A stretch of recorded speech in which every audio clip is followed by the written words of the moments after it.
멕시코 관세 인상, FTA 없는 나라의 대가. 보호무역 시대, 한국 통상 전략의 구조적 약점이 드러나다. 멕시코 정부가 2025년 새해 첫날부터 한국과 중국 등 자유무역협정 미체결국을 대상으로 자동차, 철강, 섬유, 신발 등 1,400여 개 전략 품목에 대한 수입 관세를 대폭 인상합니다. 관세율은 품목에 따라 5%에서 35%, 일부 철강 제품은 최대 50%까지 올라갑니다. 언뜻 보면 멕시코 한 나라의 관세 조정 소식으로 들릴 수 있습니다. 하지만 이 조치는 단순한 세율 변경이 아닙니다. 글로벌 통상 질서가 자유무역에서 선택적 자유무역으로 전환하고 있다는 신호이며 한국이 그 변화의 틈새에서 구조적으로 불리한 위치에 놓여 있음을 보여주는 사건입니다. 1. 왜 하필 FTA 미체결국만 겨냥했을까요?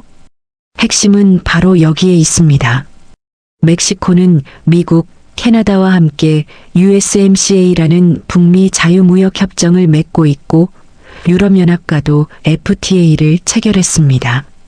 이들 국가에서 들어오는 제품에는 이번 관세 인상이 적용되지 않습니다.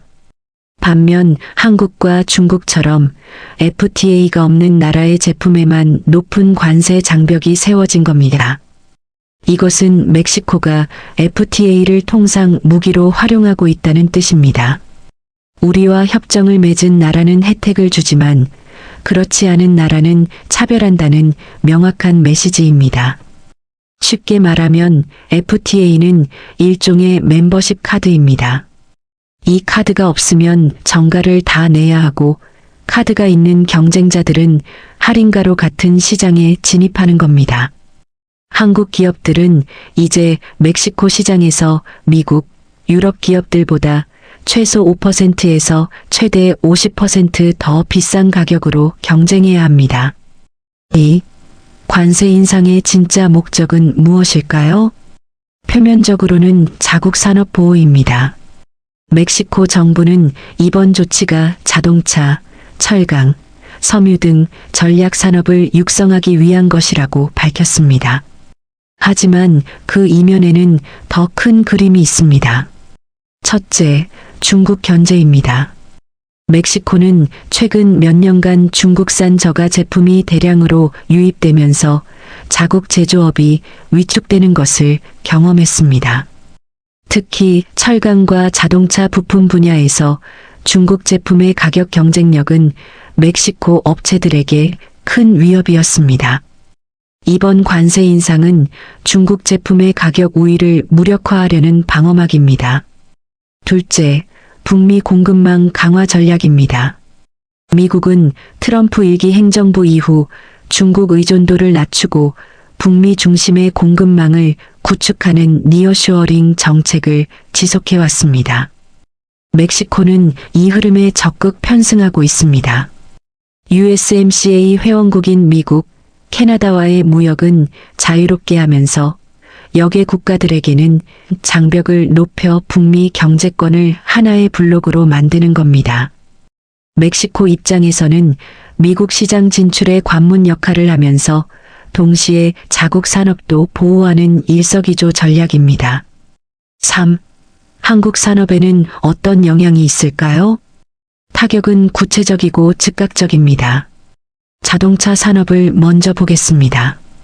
현대차와 기아는 멕시코에 완성차 공장을 두고 있지만 엔진과 변속기 같은 핵심 부품은 상당 부분 한국에서 수입합니다. 이제 이들 부품에 높은 관세가 붙으면 생산 원가가 올라갑니다. 멕시코 공장에서 만든 차를 미국에 팔 때 가격 경쟁력이 떨어지는 겁니다. 반면 미국 GM이나 포드는 북미 내에서 부품을 조달하므로 관세 부담이 없습니다. 철강 산업은 더 심각합니다. 포스코를 비롯한 한국 철강사들은 멕시코에 연료과 냉연 제품을 수출해 왔는데 일부 품목에 최대 50% 관세가 붙으면 사실상 가격 경쟁력을 잃습니다. 멕시코 현지 철강사나 USMCA 회원국인 미국 철강사가 그 자리를 차지하게 될 가능성이 큽니다. 기계와 전자부품 분야도 마찬가지입니다. 중소부품 기업들은 대기업처럼 현지 공장을 짓기 어렵습니다. 결국 수출 물량이 줄거나 납품 단가를 낮춰 마진을 포기하거나 아예 멕시코 시장을 포기해야 하는 선택지에 놓입니다. 더 큰 문제는 장기적 압박입니다. 관세 부담을 피하려면 결국 멕시코에 직접 공장을 짓거나 멕시코와 FTA를 맺어야 합니다. 하지만 현지 생산은 막대한 투자와 시간이 필요하고 FTA 체결은 정부 간 협상이 필요한 장기 과제입니다. 기업들은 당장 내년부터 비용 증가를 감수해야 하는데 해법은 유연한 상황입니다. 4. 글로벌 통상 질서는 지금 어디로 가고 있을까요? 멕시코의 이번 조치는 고립된 사건이 아닙니다. 전 세계적으로 보호무역이 돌아오고 있습니다. 2008년 금융위기 이후 특히 코로나19 팬데믹과 미중 갈등을 거치면서 효율성보다 안전성을 우선하는 통상 질서가 자리 잡았습니다.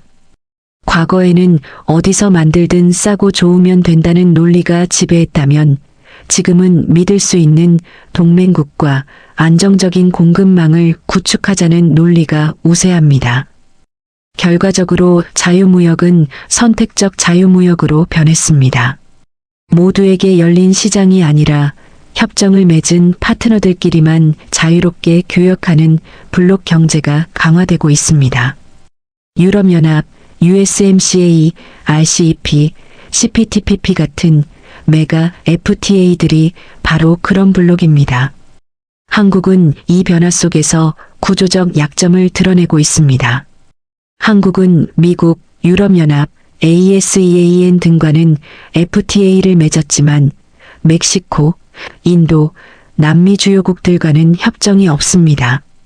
멕시코처럼 전략적으로 중요한 시장에서 제도적 보호막이 없는 겁니다. 반면 중국은 RCEP를 통해 아시아 시장을, 유럽은 광범위한 FTA 네트워크로 전 세계를 커버하고 있습니다. 더 우려스러운 점은 이런 차별이 앞으로 더 심화될 가능성이 높다는 겁니다. 미국이 주도하는 프렌드 쇼어링이나 유럽의 전략적 자율성 정책은 모두 신뢰할 수 있는 파트너와만 긴밀히 협력하겠다는 의미입니다. 협정이 없거나 정치적으로 중립적인 위치를 고수하는 나라들은 점점 더 불리해질 수밖에 없습니다. 5. 한국은 어떻게 대응해야 할까요? 우선 단기적으로는 피해 최소화가 급선무입니다.